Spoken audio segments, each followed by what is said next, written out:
Tu aimerais enfin comprendre les bases de l'islam et pratiquer avec confiance? Bienvenue dans Islami, ta formation pour approfondir tes connaissances et renforcer ta compréhension. Avec plus de 1000 vidéos sur la croyance, la jurisprudence, la langue arabe, la science du hadith et bien plus encore, tout est là pour t'aider à apprendre l'islam sérieusement. Abonne-toi dès maintenant sur i-islami.com. Assalamu alaikum wa rahmatullahi wa barakatuh. Dans cette nouvelle vidéo, nous allons définir ensemble la demande d'aide, al-isti'ana. Nous diviserons cette vidéo en 3 parties. La première partie sera consacrée à la définition du mot isti'ana dans la langue arabe et dans la terminologie islamique. Dans la deuxième partie, nous verrons ce que le musulman doit absolument savoir à propos de l'isti'ana. Nous y verrons entre autres ses différentes catégories ainsi que ses jugements, ou encore les différences qu'il y a entre al-isti'ana, la demande d'aide, et al-ibada, l'adoration. Dans la troisième et dernière partie, nous tenterons de répondre aux questions les plus fréquentes concernant l'isti'ana, comme le jugement de la demande d'aide aux mécréants, la demande d'aide aux djinns, ou encore comment concrétiser al-isti'ana dans sa vie. Sans perdre plus de temps, on passe à l'explication. يرفع الله الذين آمنوا منكم والذين أوتوا العلم درجات والله بما تعملون خبير. بسم الله والحمد لله والصلاة والسلام على رسول الله وعلى آله وأصحابه ومن والاه. أما بعد. La définition du mot isti'ana dans la langue arabe. L'origine du mot isti'ana vient des 3 lettres ayn, waw, nun, qui forment le verbe awana, qui signifie aider dans une affaire. Toute chose qui t'aide à accomplir quelque chose est un awn pour toi. Quant au mot isti'ana, il signifie la demande d'aide, c'est-à-dire demander à quelqu'un de nous aider dans quelque chose ou utiliser une chose qui nous aide à accomplir quelque chose. La définition dans la terminologie islamique. Dans la terminologie islamique, al-isti'ana est la demande d'aide qui implique une complète soumission de l'adorateur envers son Seigneur, avec confiance et dépendance en lui, afin d'obtenir des bienfaits et repousser les maux. L'imam as-Sa'di rahimahullah a dit « Al-isti'ana est le fait de s'en remettre à Allah pour obtenir des bienfaits et repousser les maux, tout en ayant confiance en lui pour obtenir cela. » Fin de citation. Les types de demandes dans la langue arabe. Dans la langue arabe, il y a 3 types de demandes. Il est important pour le musulman de les différencier, car ces demandes peuvent avoir des jugements différents en fonction de celui qui demande et celui à qui on demande. La demande de celui qui est au-dessus à celui qui est en dessous. On appelle cela en arabe un ordre, al-amr, comme le roi qui demande une chose à ses sujets. La demande de celui qui est en dessous à celui qui est au-dessus. On appelle cela une invocation, ad-du'a. Nous comprenons donc que lorsqu'Allah Azza wa Jal demande quelque chose à ses serviteurs, il leur donne. Et lorsque les serviteurs demandent quelque chose à Allah, ils invoquent la demande à celui qui est égal. On appelle cela dans la langue arabe al-iltimas, comme celui qui demande quelque chose à son ami. Ce qu'il faut savoir à propos de l'isti'ana, les catégories d'isti'ana ainsi que leur jugement. Les savants de l'islam divisent al-isti'ana en 3 catégories, en fonction de leur jugement religieux. Al-isti'ana légiféré. Ce qui est voulu par l'isti'ana légiféré est l'isti'ana qui est une adoration. Et comme toute adoration, elle doit être vouée à Allah Azza wa Jal seul, sans associé. Ce type d'isti'ana se subdivise en 2 sections. La demande d'aide à Allah. Il s'agit de la forme de demande d'aide la plus noble et la plus légitime, celle qu'Allah Azza wa Jal a ordonnée et qu'il a associée à l'adoration, laquelle est le but de la création, comme dans le verset où Allah Azza wa Jal dit إياك نعبد وإياك نستعين. Dans la sourate 1 au verset 5, d'après la traduction approximative, Allah Azza wa Jal dit « C'est toi seul que nous adorons et c'est toi seul dont nous implorons secours. » Le serviteur a besoin de l'aide de son Seigneur et Créateur, en raison de son incapacité à accomplir seul ses intérêts sans l'aide d'Allah Azza wa Jal. Ibn Rajab rahimahullah a dit « Le serviteur a besoin de l'aide d'Allah pour accomplir les obligations, éviter les interdits et supporter toutes les épreuves de ce monde, au moment de la mort et après, face aux épreuves de la tombe et du jour du jugement. Personne d'autre qu'Allah ne peut lui accorder cette aide. Celui qui réalise la demande d'aide sincère à Allah dans tout cela sera aidé par lui.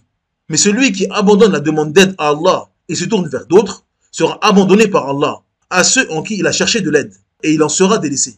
Il en va de même dans les affaires de ce monde. Car l'homme est incapable de gérer seul ses intérêts et de se protéger du mal. Et il n'a pas de soutien pour ses affaires religieuses et mondaines, si ce n'est Allah. Celui qu'Allah soutient est le véritablement soutenu. Et celui qu'Allah abandonne est réellement perdu. Ceci est le véritable sens de l'expression La hawla wa la quwwata illa billah.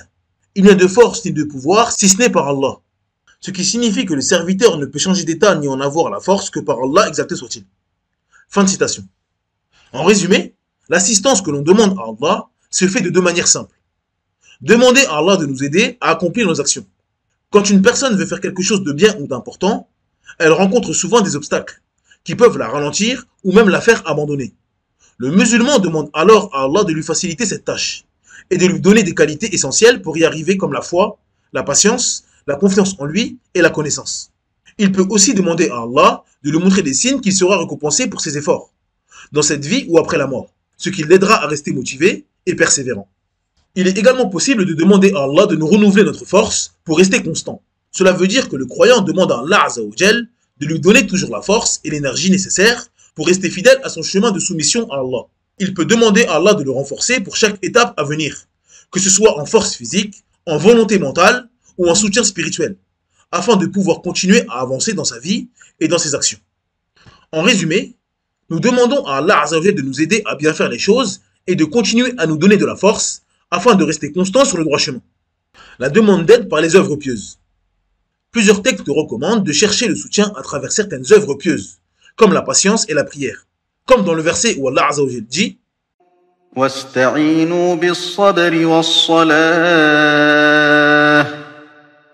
وإنها لكبيرة إلا على الخاشعين. Dans la sourate 2 au verset 45, d'après la traduction approximative, Allah Azza wa Jal dit et cherchez secours dans l'endurance et la salat. Certes, la salat est une lourde obligation, sauf pour les humbles. L'imam As-Sa'di rahimahullah a dit à propos de ce verset, Allah Azza wa Jal a ordonné de s'aider dans toutes les affaires avec la patience sous toutes ses formes. La patience de l'obéissance à Allah jusqu'à son accomplissement. La patience face à la désobéissance à Allah en s'abstenant. Et la patience face aux épreuves sans se révolter. La patience apporte ainsi un grand soutien dans toutes les affaires. Celui qui fait preuve de patience, Allah le rendra endurant. De même, la prière qui est le pilier de la foi et qui éloigne de la turpitude et du blâmable est un soutien dans toutes les affaires. Fin de citation. Al-isti'ana interdite. Elle signifie demander de l'aide à quelqu'un d'autre qu'Allah Azza wa Jal, en croyant que cette personne peut faire ce que seul Allah Azza wa Jal peut faire, ou en demandant de l'aide à quelqu'un qui est incapable de répondre à cette demande, comme une personne morte ou absente. Demander à d'autres ce qui est réservé à Allah. Par exemple, demander à une personne vivante, comme un shir, de pardonner tous nos péchés, de nous faire entrer au paradis ou faire tomber la pluie. Cela est du shirk dans la seigneurie d'Allah Azza wa Jal, car seul Allah Azza wa Jal peut effacer les péchés, accorder le paradis ou faire tomber la pluie. Invoquer un mort, demander de l'aide à une personne décédée, comme lui demander une faveur, est une forme de shirk dans l'adoration. Car l'invocation, ad-du'a, est une adoration qu'il faut vouer à Allah Azza wa Jal seul. Ibn Qayyim rahimahullah a expliqué les dangers de s'attacher aux tombes. Parmi ces dangers, il y a la croyance des polythéistes, selon laquelle les tombes apportent le secours face aux épreuves, la victoire contre les ennemis, attirent la pluie, dissipent les angoisses, exaucent les besoins, secourent les opprimés et protègent ceux qui ont peur. Fin de citation. Si une personne demande de l'aide à quelqu'un qui n'est pas présent, cela implique qu'elle pense que cette personne peut l'entendre à distance, ce qui révèle du shirk dans les noms et attributs d'Allah Azza wa Jal. En effet, Allah Azza wa Jal est As-Sami', celui qui entend tout, partout. En résumé, Al-Isti'ana devient interdite pour deux raisons. La personne à qui l'on demande. On ne peut pas demander de l'aide à quelqu'un qui n'a pas le pouvoir d'aider. Par exemple, une personne morte ne peut plus agir et ne peut répondre aux invocations. Invoquer un mort est donc une forme de shirk. En islam, c'est le mort qui a besoin que l'on invoque Allah Azza wa Jal pour lui, et pas l'inverse. Ce que l'on demande. On ne peut pas demander à une créature de faire ce qui est réservé à Allah Azza wa Jal, comme l'effacement des péchés ou l'entrée au paradis, car seul Allah Azza wa Jal peut accorder cela. Al-isti'ana permise. Ce qui est voulu par l'isti'ana permise ici est que celui qui accomplit cette isti'ana n'aura pas de récompense comme l'isti'ana légiférée et n'aura pas de péché comme l'isti'ana interdite. Il s'agit de demander l'aide d'un être vivant et capable pour ce qu'il est en mesure d'accomplir, comme pour enseigner un métier, aider à porter un objet, combattre un ennemi ou repousser un danger. Cela est permis religieusement pour celui qui demande assistance et encouragé pour celui qui apporte l'aide. En résumé, pour que la demande d'aide soit permise, il faut remplir trois conditions. Que la personne soit présente, C'est-à-dire que lorsque je demande de l'aide auprès d'une créature, elle doit être présente pour ne pas tomber dans l'association des noms et attributs d'Allah Azza wa Jal. Allah est le seul qui entend tout parfaitement et de manière absolue. Que la personne soit capable d'accomplir cela. C'est-à-dire que la demande doit être dans une chose que cette créature peut accomplir, afin de ne pas tomber dans l'association de la seigneurie. Demander l'aide dans une chose que seul Allah Azza wa Jal peut faire, comme l'entrée au paradis, fait tomber dans l'association dans la seigneurie. Croire que cette créature n'est qu'une cause. C'est-à-dire effectuer sa demande en ayant la croyance que la créature à qui je demande n'est qu'une cause pour obtenir ce que je souhaite. Et qu'en réalité, c'est Allah Azza wa Jal qui facilite ses serviteurs. Tout cela afin de ne pas tomber dans l'association dans l'adoration. En effet, celui qui demande une chose à une créature comme il le ferait avec Allah Azza wa Jal sera tombé dans l'invocation. Ad-Du'a. Il est donc impératif pour celui qui demande de faire un iltimas, c'est-à-dire une demande à une créature, tout en sachant que cela dépend uniquement de la volonté d'Allah Azza wa Jal. Les différences entre al-isti'ana, la demande d'aide, et al-ibada, l'adoration. Comme nous l'avons dit dans la vidéo de la définition du mot ibada, le lien est dans la barre de description, la ibada est un nom générique qui englobe ce qu'Allah Azza wa Jal aime et agrée, comme parole ou comme acte, apparent ou caché. L'adoration est donc le but ultime pour lequel les créatures ont été créées, tandis que la demande d'aide est un moyen pour y parvenir. C'est pour cela que dans la sourate Al-Fatiha, nous disons « C'est toi seul que nous adorons et c'est toi seul dont nous implorons le secours ». L'adoration ici est le but de la création, mais le moyen d'y parvenir passe par la demande d'aide d'Allah Azza wa Jal, car seul Allah Azza wa Jal peut nous faciliter dans cela. L'adoration complète inclut la demande d'aide, mais l'inverse n'est pas vrai. Tout adorateur qui voue une adoration totale à Allah Azza wa Jal s'en remet à lui et demande son aide. Donc, celui qui pratique l'adoration complète d'Allah Azza wa Jal devra obligatoirement passer par la demande d'aide, alors que celui qui demande l'aide d'Allah Azza wa Jal n'est pas forcément un adorateur complet. La demande d'aide consiste à demander quelque chose à Allah Azza wa Jal pour nous-mêmes, tandis que l'adoration est un acte qu'Allah Azza wa Jal nous demande de faire et que nous faisons pour lui seul.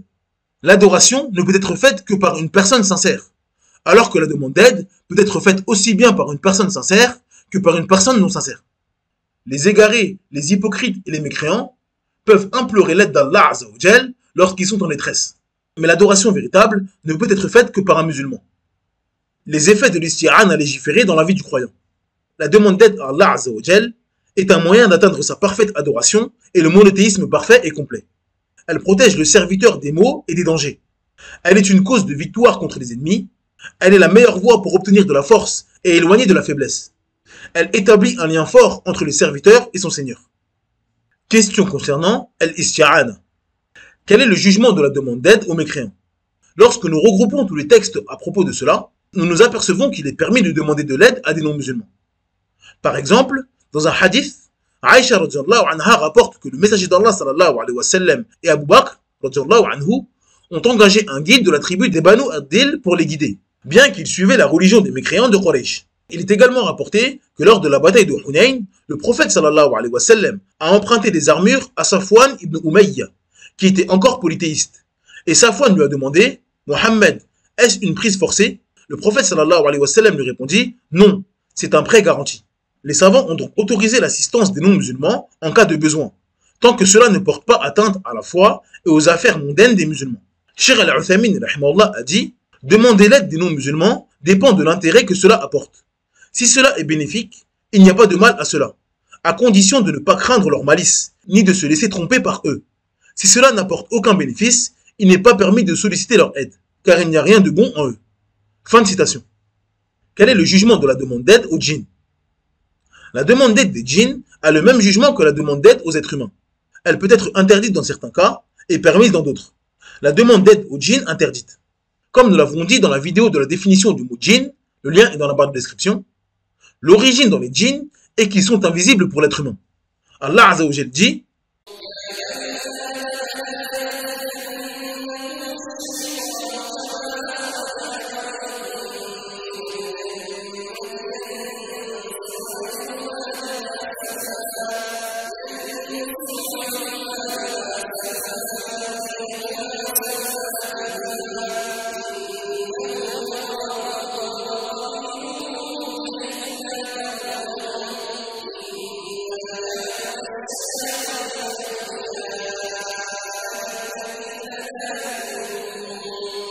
Dans la sourate 7 au verset 27, d'après la traduction approximative, Allah Azza wa Jal dit: Ô enfants d'Adam, que le diable ne vous tente point, comme il a fait sortir du paradis vos pères et mères, leur arrachant leurs vêtements pour leur rendre visible leur nudité.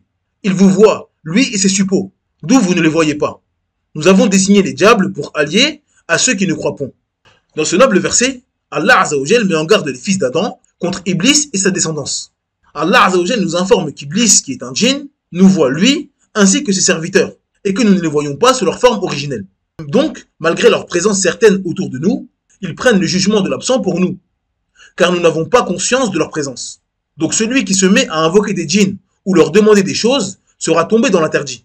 S'il les invoque comme on invoque Allah, il sera tombé dans le shirk dans l'adoration. S'il les invoque avec la croyance qu'ils entendent, comme Allah entend, il sera tombé dans le shirk dans les noms et attributs d'Allah Azza wa Jal. S'il leur demande des choses que seul Allah peut faire, alors il sera tombé dans le shirk dans la seigneurie. La demande d'aide aux djinns permise. C'est lorsque la demande d'aide aux djinns remplit les mêmes conditions que la demande d'aide aux humains. C'est-à-dire qu'il faut avoir la certitude que le djinn soit présent. Et donc, il s'agit forcément d'un djinn qui a pris forme humaine et que nous pouvons voir. Dans ce cas précis, ce djinn prend le même jugement qu'un être humain. Et il est permis de lui demander de l'aide dans des choses qu'il a la capacité de faire. Ubay ibn Ka'b anhu a dit: j'avais une réserve de dattes qui diminuait. Une nuit, je l'ai surveillée et alors j'ai vu une bête qui ressemblait à un jeune adolescent qui m'a passé le salam. Et je lui ai répondu le salam. Je lui dis: qui es-tu? Un djinn ou un homme? Il a dit: je suis un djinn. Je lui ai dit: donne-moi ta main. Il m'a donné sa main. Il s'agissait d'une patte de chien avec des poils de chien. Je lui dis: ceci est votre apparence. Il dit: certes, les djinns savent qu'il n'y a pas parmi eux plus fort que moi. Je lui dis: qu'est-ce qui t'a poussé à faire ce que tu as fait? Il a dit: il nous est parvenu que tu aimes pratiquer l'aumône, et nous sommes venus pour prendre une partie de ton repas. J'ai dit: qu'est-ce qui peut nous sauver de vous? Il a dit: ce verset qui est dans la sourate Al-Baqarah, Ayat Al-Kursi. Allahu la ilaha illa huwa al-hayyul qayyum. Si tu le récites le matin, tu seras protégé de nous jusqu'à l'après-midi. Et si tu le récites l'après-midi, tu seras protégé de nous jusqu'au matin. Ubay est allé voir le prophète sallallahu alayhi wa sallam et lui a raconté cela. Et il a dit: le mauvais a dit vrai. Dans ce noble hadith, Ubay ibn Ka'b anhu a vu un djinn et il lui a demandé de l'aider dans quelque chose. C'est-à-dire qu'il lui a demandé de lui apprendre comment se préserver d'eux. Il a ensuite raconté cette histoire au messager d'Allah sallallahu alayhi wa sallam qui ne l'a pas blâmé pour cela. Cela indique donc qu'il est permis de le faire. Cheikh al-Islam ibn Taymiyyah rahimahullah a dit: les djinns ont différentes relations avec les humains. Ainsi, si une personne parmi les humains commande aux djinns de faire ce qu'Allah et son messager ordonnent, comme adorer Allah seul et obéir au prophète, et s'il recommande cela aux humains, alors cette personne fait partie des alliés les plus honorés d'Allah et devient l'un des successeurs du prophète sallallahu alayhi wa sallam dans sa mission. Si quelqu'un utilise les djinns pour des choses permises, comme il pourrait utiliser les humains pour des actions licites, alors il agit comme un roi qui demande aux autres de faire ce qu'ils peuvent, tant qu'ils ne transgressent pas les limites. Mais si quelqu'un utilise les djinns pour des choses interdites, telles que le polythéisme, tuer quelqu'un sans droit, ou commettre des injustices, comme rendre quelqu'un malade, ou lui faire oublier la science, ou pour des pratiques immorales, alors il recherche leur aide dans des actions pécheresses. Si l'assistance avec les djinns entraîne l'incroyance, alors cette personne devient mécréante. Si elle les utilise pour des désobéissances, alors elle est dans le péché. Fin de citation. Et en ce qui concerne le djinn qui se trouve dans le corps d'un être humain, il n'est pas permis de lui demander de l'aide dans quoi que ce soit. Et cela pour plusieurs raisons. La première est qu'il n'est pas permis au djinn de posséder un humain. Comme les humains, il y a des djinns musulmans, chrétiens, juifs, pieux ou innovateurs. Le fait qu'un djinn soit dans le corps de quelqu'un nous indique qu'il fait partie des désobéissants. Il n'est donc pas permis de lui demander de l'aide, car cela peut être une porte au péché, l'innovation ou l'association. Uthman ibn Abi al-As anhu a dit: lorsque le messager d'Allah sallallahu alayhi wa sallam m'a nommé responsable de Taif, j'ai commencé à ressentir quelque chose qui me troublait pendant ma prière, au point que je ne savais plus ce que je priais. Voyant cela, je me suis rendu auprès du messager d'Allah sallallahu alayhi wa sallam. Il m'a dit: Ibn Abi al-As. J'ai répondu: oui au messager d'Allah. Il m'a demandé: qu'est-ce qui t'amène? J'ai dit: ô messager d'Allah, quelque chose m'a troublé pendant mes prières, au point que je ne sais plus ce que je prie. Il a dit: c'est le diable, approche-toi. Je me suis donc approché de lui et me suis assis sur mes pieds. Il a frappé ma poitrine avec sa main, a soufflé dans sa bouche et a dit: sors, ennemi d'Allah. Il a répété cela 3 fois, puis il m'a dit, retourne à ta tâche. Uthman a dit, par Allah, depuis ce jour, je n'ai plus jamais ressenti ce trouble. Dans ce noble hadith, le prophète sallallahu alayhi wa sallam a immédiatement cherché à faire sortir le djinn du corps de ce compagnon. De plus, il l'a nommé ennemi d'Allah, pour le simple fait d'être entré dans le corps de ce compagnon.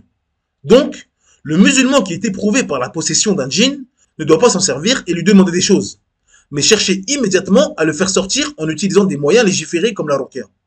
Comment concrétiser al-isti'ana? Comme nous l'avons dit précédemment, la demande d'aide à Allah est une adoration indispensable pour adorer correctement. Voici plusieurs moyens de la concrétiser. La sincérité dans l'adoration. Plus nos cœurs se tournent vers Allah, en sachant qu'il est le seul à pouvoir nous aider, plus cela témoigne de notre véritable dépendance envers lui. L'accomplissement des œuvres pieuses, notamment des œuvres comme la prière, la patience, l'aumône ou l'invocation. L'utilisation des moments de vitalité pour obéir à Allah Azza wa Jal. Il est important pour le musulman de faire des efforts dans les moments où il est en forme, ou des moments où les gens sont distraits par l'adoration, comme le matin ou le dernier tiers de la nuit. D'après Abu Hurayrata radhiyallahu anhu, le prophète sallallahu alayhi wa sallam a dit « La religion est facile, et personne ne cherche à la rendre trop difficile sans que cela ne le surpasse. Soyez donc modérés, et approchez-vous de la perfection. Et réjouissez-vous, et cherchez de l'aide en pratiquant la religion au début de la journée et en fin de journée, et pendant une partie de la nuit. L'invocation et la sincérité dans la demande. Le musulman doit demander l'aide d'Allah Azza wa Jal dans toutes ses affaires. Il doit également tout mettre en œuvre pour qu'Allah Azza wa Jal le place parmi ceux qui implorent son aide dans toutes choses. Aider autrui. En aidant les gens, on reçoit l'aide d'Allah. D'après Abdallah ibn Omar, le prophète sallallahu alayhi wa sallam a dit « Celui qui est au service de son frère, Allah sera à son service. Celui qui soulage un musulman d'une difficulté, Allah le soulagera d'une difficulté au jour de la résurrection. » Cette vidéo est maintenant terminée. J'espère que vous l'avez appréciée. Si c'est le cas, n'oubliez pas de vous abonner à la chaîne en cliquant sur le bouton d'abonnement et en activant la cloche de notification, afin de ne rien manquer de nos prochaines vidéos. Vous pouvez télécharger gratuitement le PDF de cette vidéo sur le site i-islami.com. N'hésitez pas à commenter la vidéo en partageant votre avis ou en posant des questions dans la section commentaires. Vos commentaires aident à améliorer le contenu de la chaîne et à mieux répondre à vos attentes. Si vous souhaitez rester connecté avec nous en dehors de YouTube, vous pouvez nous trouver sur Instagram, Twitter, TikTok ou encore Facebook. Nous partageons du contenu exclusif et des mises à jour régulières sur ces plateformes. De plus, si vous êtes intéressé par les podcasts, vous pouvez également nous suivre sur des plateformes telles que Spotify ou Deezer, afin d'écouter nos vidéos hors ligne. En attendant, je vous dis Assalamu alaikum wa rahmatullahi wa barakatuh. Subhanakallahumma bihamdik. Ashhadu an la ilaha illa ant. Astaghfiruka wa atubu ilayk.